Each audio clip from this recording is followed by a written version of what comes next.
वह कहानी सावन और भोलेनाथ की विशेषता। बहुत प्राचीन समय की बात है।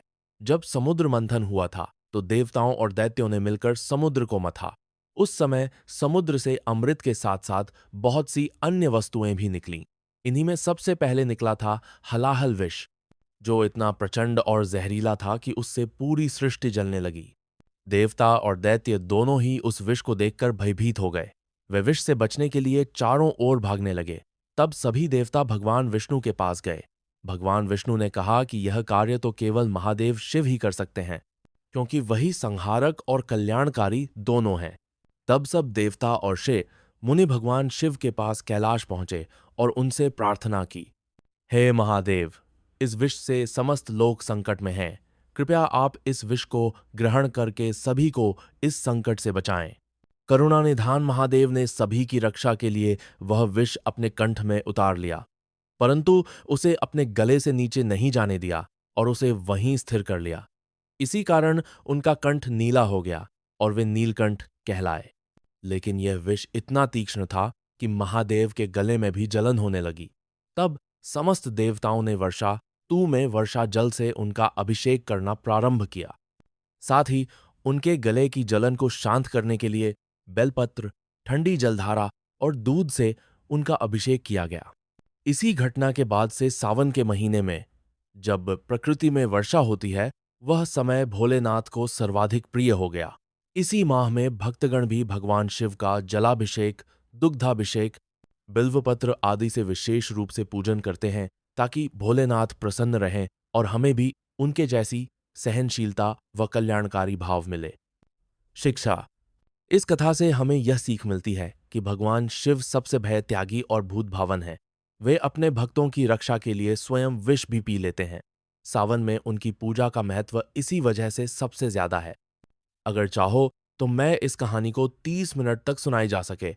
ऐसी लंबी कथा या बच्चों के लिए सरल भाषा में छोटी कहानी या कविता के रूप में भी बना सकता हूं। बताओ कौन सी चाहिए? You said more story. ChatGPT said, बहुत सुंदर। यहां मैं उसी कथा को और विस्तार से, भावपूर्ण ढंग से कहानी की तरह सुना रहा हूं, ताकि यह लंबी, लगभग 20,025 मिनट तक सुनाई जा सके कथा बन जाए। इसमें और भी प्रसंग, संवाद व भावनाएं जोड़ दी हैं। विस्तृत कथा। सावन में भोलेनाथ की पूजा क्यों होती है? बहुत प्राचीन समय की बात है।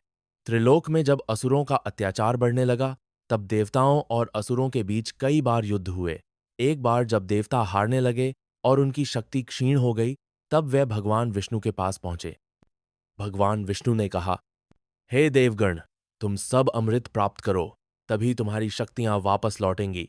इसके लिए समुद्र मंथन करना होगा। असुरों को भी साथ लो।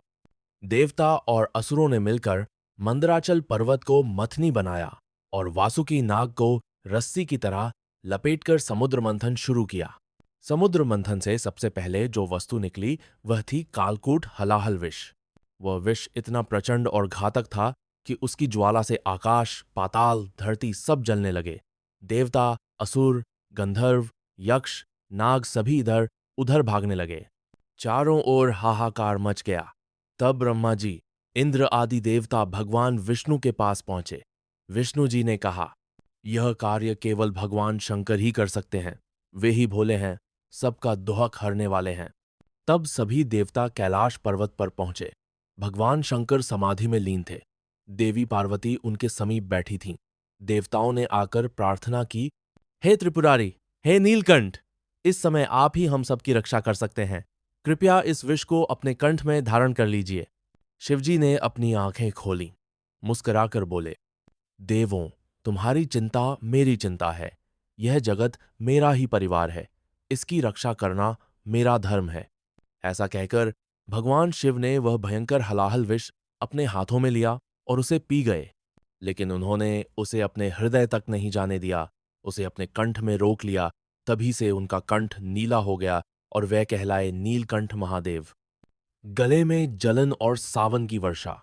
जब विष उनके कंठ में ठहर गया तो उसकी जलन इतनी तीव्र थी कि भोलेनाथ की आंखों से भी आंसू बहने लगे। सभी देवता चिंतित हो उठे। उसी समय वर्षा थू का आगमन हुआ। सावन के बादल घिरे और ठंडी ठंडी वर्षा होने लगी।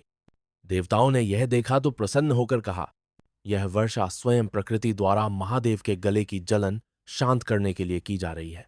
देवताओं ने भी गंगा जल, दूध, शहद, दही आदि से उनका अभिषेक करना शुरू किया। बेलपत्र, धतूरा, शमीपत्र आदि चढ़ाए। इससे भोलेनाथ की जलन कुछ कम हुई और वे प्रसन्न हो गए। एज भोलेनाथ की करुणा। देवी पार्वती ने भी प्रेमपूर्वक शिव जी से कहा, प्रभु, आपने समस्त प्राणियों के लिए यह विषपान किया है। आप तो साक्षात करुणा के सागर हैं। यही कारण है कि इस संसार में कोई भी आपको भुला नहीं सकता। शिव जी मुस्कुराए और बोले, उमा, जो भी भक्त सच्चे मन से सावन में मेरा जलाभिषेक करेगा, व्रत रखेगा, मेरी पूजा करेगा, उसकी सारी मनोकामनाएं पूर्ण होंगी, क्योंकि यह महीना मेरे लिए विशेष प्रिय है। सावन में पूजा का महत्व। तभी से सावन में शिवलिंग पर जल चढ़ाने की परंपरा आरंभ हुई। भक्तजन नदियों से जल लाकर शिवलिंग पर चढ़ाते हैं। बेलपत्र, धतूरा, आक, शमी आदि भोलेनाथ को अर्पित करते हैं। इस माह में शिव पुराण और रुद्राष्टक का पाठ करने का भी विशेष महत्व है। कहते हैं सावन के सोमवार को यदि श्रद्धापूर्वक व्रत रखकर शिव की पूजा की जाए तो भगवान शिव अपने भक्तों से शीघ्र प्रसन्न हो जाते हैं और जीवन से सारे कष्ट हर लेते हैं। ब्लास कथा से शिक्षा। इस कथा से हमें ये समझ आता है कि भगवान शिव जितने भयंकर हैं उतने ही भोले भी हैं। वे अपने भक्तों के लिए विष भी अपने कंठ में धारण कर लेते हैं ताकि संसार का कल्याण हो। इसीलिए सावन में विशेष रूप से उनकी पूजा की जाती है ताकि हम भी उनके जैसे त्यागी, सहनशील और दयालु बने।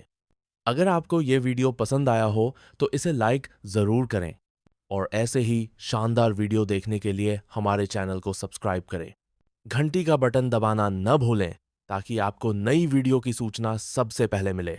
धन्यवाद। मिलते हैं अगले वीडियो में।